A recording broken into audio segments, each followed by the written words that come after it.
Senators of the Republic are mum and on edge over the uncertainty of developments in the war waged by the U.S.-Israel alliance against Iran. The object or some of their fears, a dramatic surge in the cost of crude oil that could surge to $100 a barrel if things take a turn for the worse. Our Luisa Erispe has more on the plans for subsidy distribution to the most vulnerable sectors. The threat to the global community is undeniable amidst the ongoing conflict in the Middle East. As a primary source of crude oil, the unrest is expected to have a direct impact on worldwide prices and supply. In the Philippines, senators are now proposing the implementation of fuel subsidies, particularly for drivers, farmers, and fisherfolk. According to Senator Raffy Tulfo, officials should also study the possibility of providing subsidies to the working middle class.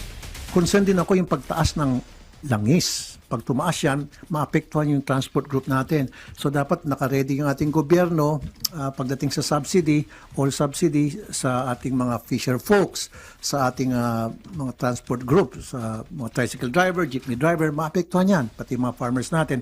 Senator Sherwin Gatchalian also expressed support for the subsidy. He suggested lowering the threshold or the basis for the government to release financial aid. Under the Pantawid Pasada program, oil prices must reach $80 per barrel before aid is triggered. But the senator argues it should be based on a percentage instead to allow for automatic fuel subsidies. Senator Kiko Pangilinan is likewise in favor of the subsidy, but for him, it would be more effective to temporarily suspend the excise tax on diesel and kerosene. Meanwhile, Senator Risa Hontiveros is pushing for long-term energy solutions, especially since it is uncertain when the tensions in the Middle East will subside. She further called for a peaceful resolution through negotiations to prevent the conflict from escalating. We really hope, each one of us hopes and prays na hindi ito mag-spill over. Pero 'di ba, kung anong mangyari sa Middle East or for that matter any part of the world, makakaapekto talaga sa buong mundo. Urgent call, tigil putukan sa gerang 'yan, bumalik sa negosasyon at pilit na pagkasunduan yung mga issue na sabi ay dahilan daw kung bakit nangyayari ito. Senate President Vicente Soto III believes that there are also security issues that the country must prepare for. Still, the Senate leader hopes that there will be no spillover of the violence.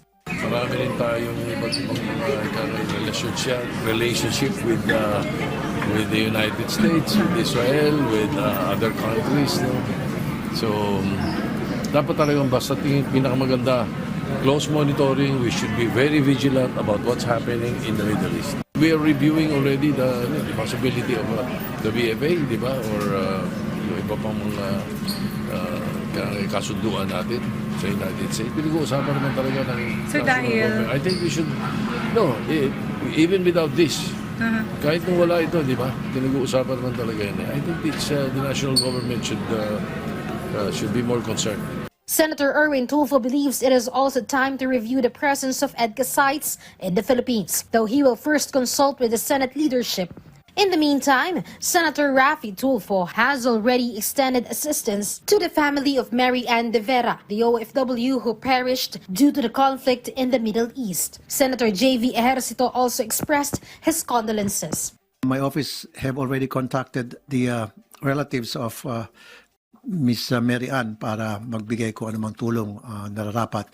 But I know for a fact yung DMW at OWA ay kumontak na rin kung anumang klaseng ayuda ang narapat ibigay dito sa mga kamag-anak or even sa labi ni Mary Ann kung paano maibalik sa Pilipinas. Hopefully, this is not the Third World War. Sana magkaroon ng sana ma-resolve kaagad to peacefully. Siyempre, nalulungkot tayo na may isang casualty na tayo, no, na isang Filipina OFW. Sana hindi na ito magdagdagan. And yun po, praying for all of them. So, I'm sure that DMW is already making preparations. Luisa Erispe from the National TV Network for a new and better Philippines.